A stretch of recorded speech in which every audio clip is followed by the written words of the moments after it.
Hey everybody, it's Delana. Welcome back to my show. Today I want to talk about a couple of things. One, a bombshell went off in the whole Blake Lively, Justin Baldoni lawsuit with Taylor Swift and her getting the lawsuit that was Bryan Freedman brought to her, and she was subpoenaed, and now it's coming out that she had some issues with Blake Lively and asking her to erase her messages and things like that. So I want to talk about that. Second thing I want to talk about is the updates on the P. Diddy trial. And one of the big things that have come out, and it just came out today, Pierce Morgan had Big Homie on his show, and it was really interesting. And he had a lot to say about that. He's like a past bodyguard and saw a lot of stuff. So I want to talk about that as well. So stick with me. We're just going to break this down.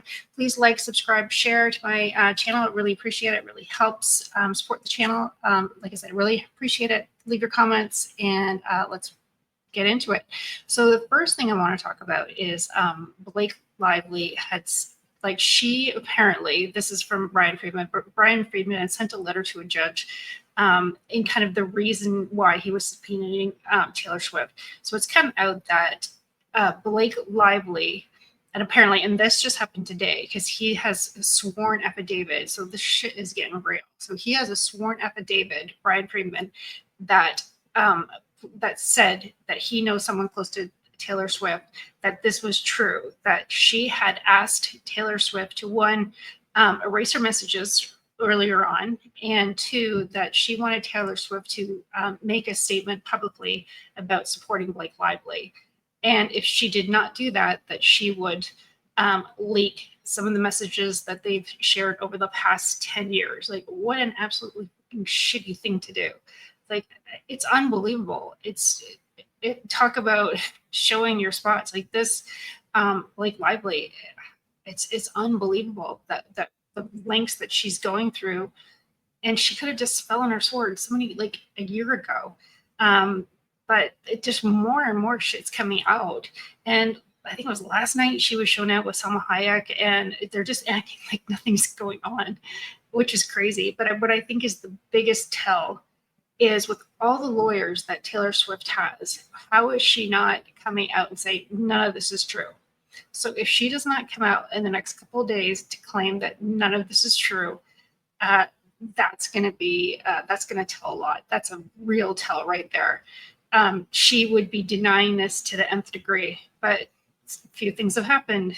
Travis Kelce has stopped following Ryan Reynolds on Instagram. So I think it was on Mother's Day.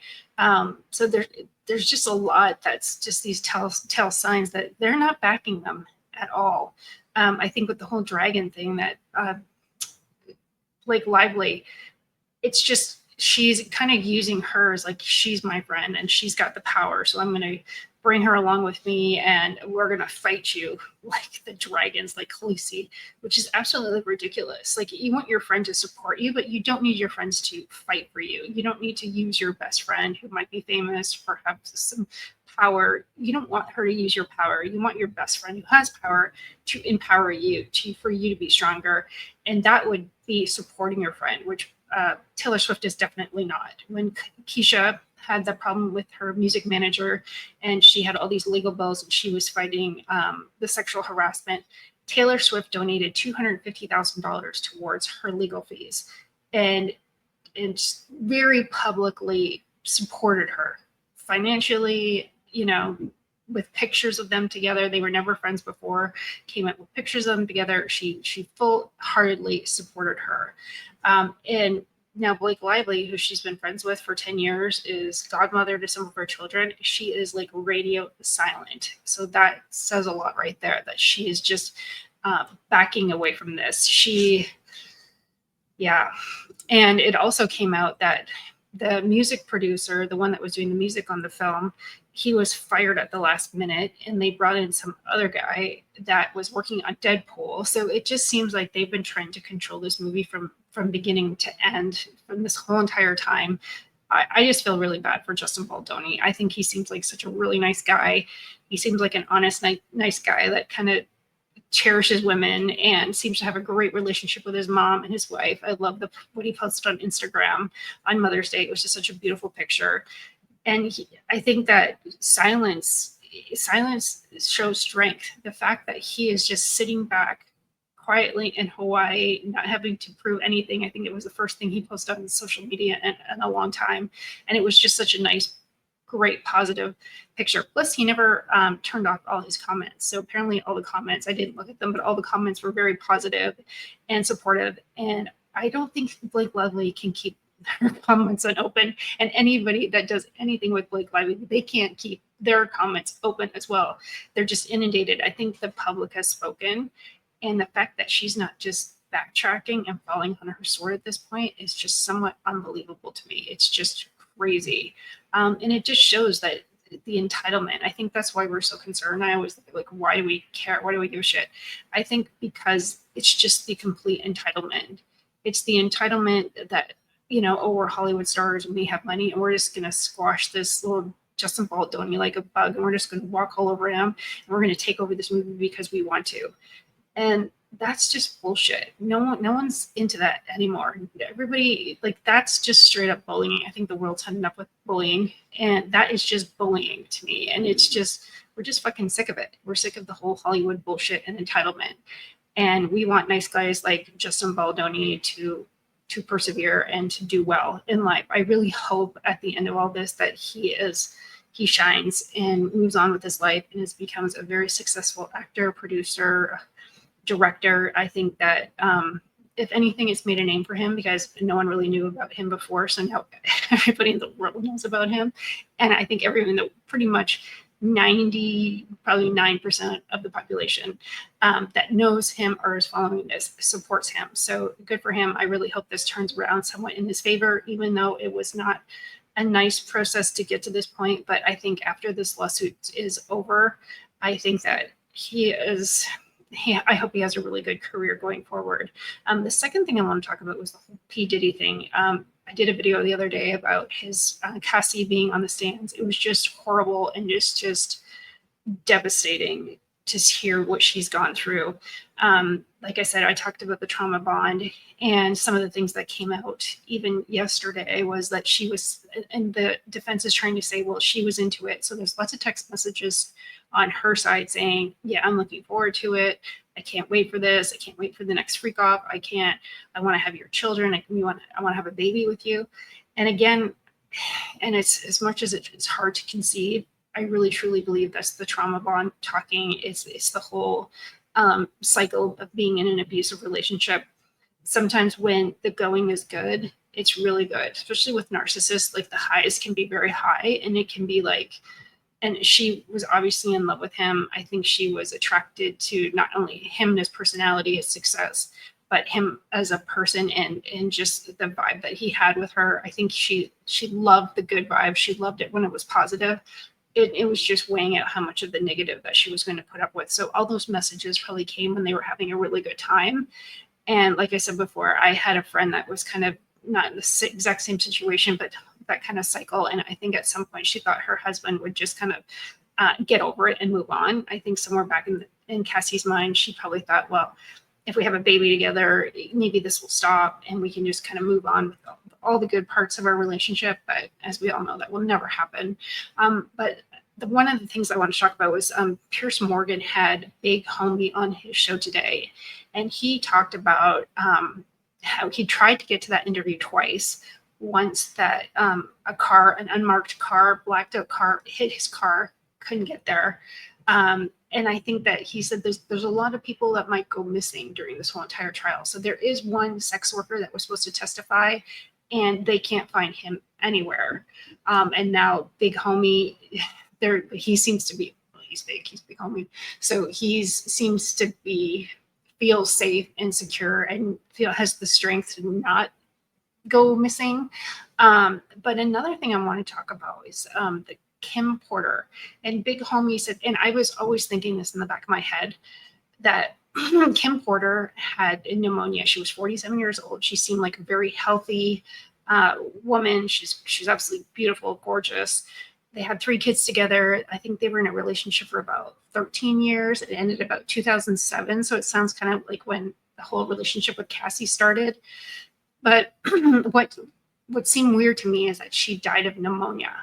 And then when Big Homie was listening to the interview with Piers Morgan today, he was talking about how all of a sudden he gets pneumonia, and how sometimes these people that go missing sometimes have these sicknesses and they just die. And how is it that two people very close to P. Diddy caught pneumonia? And another thing, when I looked up how Kim Porter died, so she had what's called lobar pneumonia, which is very unusual. They say only 20% of the population die from this pneumonia, and there's also 4 stages of the pneumonia. So I'm sure she hit stage 1, 2, you're feeling sick. And how did she get to stage 4 so quickly without being from stage 1 to 3 and going to see a doctor or getting some kind of help? I just went through cancer. I had stage 3 cancer, and I missed the stage 1, not feeling well, stage 2, and I didn't even find out till stage 3. But there's a lot of telltale signs that, hey, I'm not feeling well. So if you had lobar pneumonia all the way to dying from it, what between stage 1 and 3, how did she not go see help? Or how did she just get this out of the blue? And they said even 20% of people that have lobar pneumonia die, and they say, I think it's like 90% of those people are over 65. They're not healthy women in their mid 40s. So I find that very weird. So it's going to be interesting to see how many other people go missing. And which I'm really shocked is that Cassie's here to even talk about it. I think that when he kind of bought her off in the lawsuit, after the whole tape came out with her and that beating in the hotel, which was just devastating. They have now the other shot of that. And again, luckily that guy took a videotape of it on his phone and had it, because otherwise when he went in the next day, that whole tape was erased. So things are getting erased. People are going missing. So I think it's a miracle that we've even got to this point with him, really. And one of the big things that I kind of learned from this interview with the Big Homie on Piers Morgan was that he asked them this key question, like, do you think that he's going to get off? And he answered yes, which I thought was very interesting. Like I said in my previous video, he's not on trial for being a kinky ass guy, and he's not on trial for beating his girlfriend. So he's on trial for racketeering. But I do think there is proof, but who knows how the defense is going to come around it. And I heard someone talking that was in the courtroom, and they seemed to say that Diddy seems to be in good spirits. His family seems to be happy and positive. So unless they know something that we all don't, it will be very interesting. But like I said, I think with the defense saying, well, she, like all her text messages seemed to be supportive of the whole situation and want to be with him. I think they really have to get down in the deeps of an abusive relationship and the psychological abuse of relationships to explain why she was saying, oh, I want to have your baby. I can't wait for the next freak off. Because she was doing that just to please him. I don't think that she was doing it for her own liking. I really think that she was doing what made him happy. And she just wanted to keep that relationship going because she's trying to keep that cycle and just striving to get back to that happy cycle. And also with her, because of the financial differences, she probably got in a situation where, like, okay, how do I get out of this? I think she had a hard time getting out of it. So she's going to be in this relationship. She's going to have to make it as positive as possible. I would say it like being in a marriage where you have children and you can't financially get out of it, or you don't want to break up your family. You try to figure out these ways to keep it happy and to keep him happy. So everybody's happy, even though you're not happy, but you're just doing it because if you're not trying to make him happy, your life is absolutely fucking miserable. So she's probably thought, well, I can't get out of it. I got to stay in it. And even if I do get out of it now, like, where am I going to get money? Where am I going to live? Where am I going to stay? Like, and plus he's going to be on me all the time. Even Big Homie was talking about how these kind of big stars like that, and he's part of the security, if like he couldn't get a hold of her, he would send out his guys looking for her. And so I think she felt that there was no way out. When there's no way out, you try to make your situation as good as possible. Like I said, it's like me in a bad marriage. I'm going to be stuck here, and I'm going to be stuck here in this relationship. How do I make it as pleasurable as possible for myself And that is making that other person happy because you can't leave. There is situations where you can't leave. Trust me, been there, done that. So you just really try to make the relationship as good as possible for everybody concerned. So anyways, very interested in your thoughts. Do you think that, one, is P. Diddy going to go down for this? He did also turn down a plea bargain of 15 years. They really want to get him for life, but they dropped it down to 15 years, which I thought was interesting. Why did they do that? And is he going to get off? Really interested to hear your thoughts. And two, does Blake Lively ever back the fuck up and get out of this mess that she's created? It's crazy. I don't know. At what point do you back up? One, does she back up? And two, if she did back up and just apologized and just said, hey, I lost my mind, I just had a baby, I'm so sorry, I want to make it right, does the world forgive her? Do people forgive her? And three, is everybody going to cancel Blake Lively and Ryan Reynolds? I personally will never go back to another, and I'm Canadian, I love Ryan Reynolds, I used to love Ryan Reynolds, I support all the Canadians out there in Hollywood, but I will never go to another. I was never a Deadpool fan, but I will never go to a Ryan Reynolds film. And I will never support anything Blake Lively does, just for the friggin' principle of it. And if Justin Baldoni comes out with something, I'll be the first one in line to buy a ticket to any of his movies just to show support. And so anyways, please let me know your thoughts, comments. Please like, subscribe, share. Really appreciate it. And I'll talk to you guys soon.